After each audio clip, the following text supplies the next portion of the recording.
Hey, hello, folks. Sorry, the lighting's weird here. Adjust it. How's everybody doing? That's not much better. Sorry. Try it this way. Hi, how are you, patrons? Once again, thank you for your support. It means everything. Um, and I just want to update you a little bit on what's going on, and talk about what's coming down the pike for us here, and now I'm going to read a little something that's not something I wrote. It's kind of a cool thing, um, historical thing about the town. So anyway, if you haven't been playing along at home, you might not know I had to put my wife into a nursing home 18 days ago because she was failing. She's a brain tumor survivor, and it wasn't safe for her to be around, to be without medical attention anymore. She's been having a series of strokes and seizures, and so yeah, that's been brutal. It's 18 miles from this town, and it's been hard. I'll be honest. For what it is, it's not bad. But I was talking to a friend the other night, and it was like, no one ever says, "Hey, let's go to a bus station and hang out." You know, so like bus stations, by and large, suck. Some are okay. Most suck. Nursing homes are the same, in my experience. Most of them are awful, and you want to spend as little time there as possible and run away. But this one is okay. The people genuinely seem nice. It's a family-run operation, not some big corporate thing. That does make a difference. And another friend who works in the industry, nursing home industry, said, John, the one important question you got to ask everybody that works there is, how long have you been here? How long have you worked here? Because if there's staff turnover, that means the people on top, are a bunch of assholes, and that filters all the way down. So I'm walking down the hall with this nurse, Patty. I said, "Patty, how long have you been here?" And she said, 30 years. It's like, oh. And then this other dude's like, "Hey, man, how long you been working here?" 12 years. So I'm like, okay, good sign, good sign. And Nan is, taking it. She's, reserved or resigned, I guess. So we'll see. Anyway, that's what I've been doing. I kind of had fun talking with Scott Baird, and so I think we're going to make it a feature that we'll have regular guests.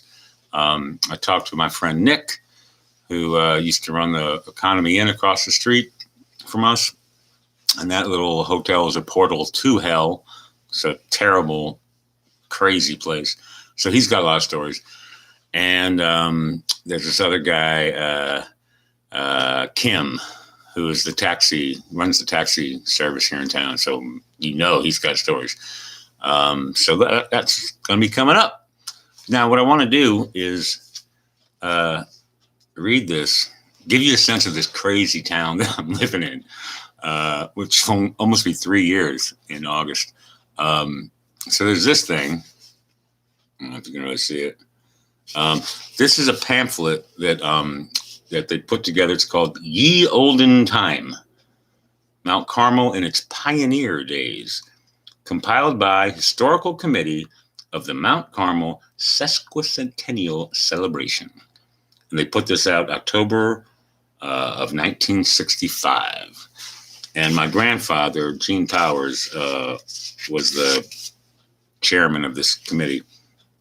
And what they did is they took the old newspaper,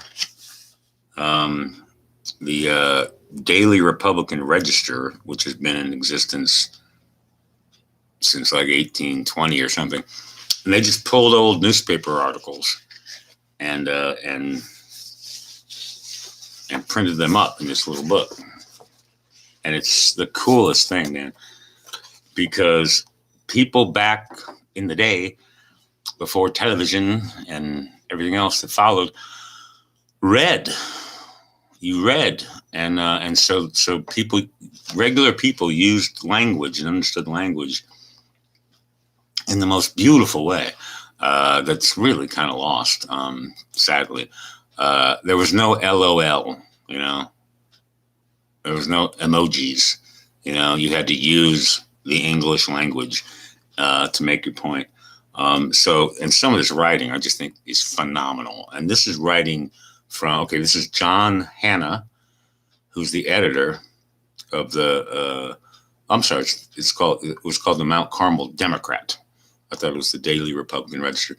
John Hannah is the editor, and he wrote this Saturday, June 16th, 1877.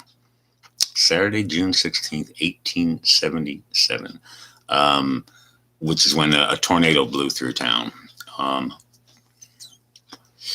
And think about this. This is the editor of a very small paper in a very small town in southern Illinois. So this is like how everybody used to write. So this is John Hannah writing Saturday, June 16th, 1877. So in all caps and 2 exclamation points, it says, "Devastation! 15 dead! 100 business houses and private dwellings destroyed!" Again, 2 exclamation points there. So this is what he says. Devastation. The above is as good a word as any we can select for the purpose of conveying an idea in advance to the reader of the ruin inflicted upon our city. At the moment that the tornado struck the city on the southwest, we were in position to witness its approach. A few moments previously, hearing the incessant roll of thunder, we approached one of the back windows of our offices and, looking at the spire of Methodist Church, found the direction of the wind to be from the southeast. We immediately proceeded to the window over our front entrance and watched the play of the lightning for a few seconds. Just as we had put the window down, we saw the wreck of a building flying high in the air. Standing for a moment in the same position the window we had been looking out of came crashing in. Almost immediately followed a 10-foot plank through the third window, the end striking the wall with terrific force. It was time for us to leave. And in company with our young friend George Burns, we were not long in making our way down the back stairs into the grocery of William Seitz Jr. We heard no crashing of walls, although they were falling in every direction. So terrific was the roar of the storm. About 100 business houses and private dwellings were destroyed. We have no room for more comment, but proceed to give the particulars. The loss to property is very great, and no accurate estimate can be made of the damage. It will not, however, fall much, if any, short of $500,000. The following houses are utterly destroyed: Savannah Tilton's residence, stable, and all outbuildings. The Nelgen property, Walt's property, occupied by George Burton, Frank Moyer's residence and outbuildings, J.J. Leacher building, occupied by John Tennis, and one occupied by Marks. Stein building, occupied by George Painter, Louis Gott's house and stable, Mrs. Duncan's residence and stable, Louis Zeller's 2 houses, shop, stable, etc. The house of Asa Phillips heirs, house of Silas Kneep, unoccupied, residence of J.C. Stanfield, residence of David Ridgway, shop and stock of Buggies, John M. Heitzman, McDowell's warehouse and 2-story business house, which contained the household effects and millinery stock of Alice G. Hunt. Upper story of J.C. Wood's jewelry store and Mrs. Orth's millinery store. Haberton's 2 3-story bricks and 1 2-story brick and stable. Kneep and Biddle's warehouse and 2-story brick and business house. Watkins grocery store, Reinhardt shoe shop, Rainsmith's harness shop. Courthouse is an utter wreck. is nearly so. Parkinson's three-story brick containing a large stock of goods. The Masonic fraternity lost everything.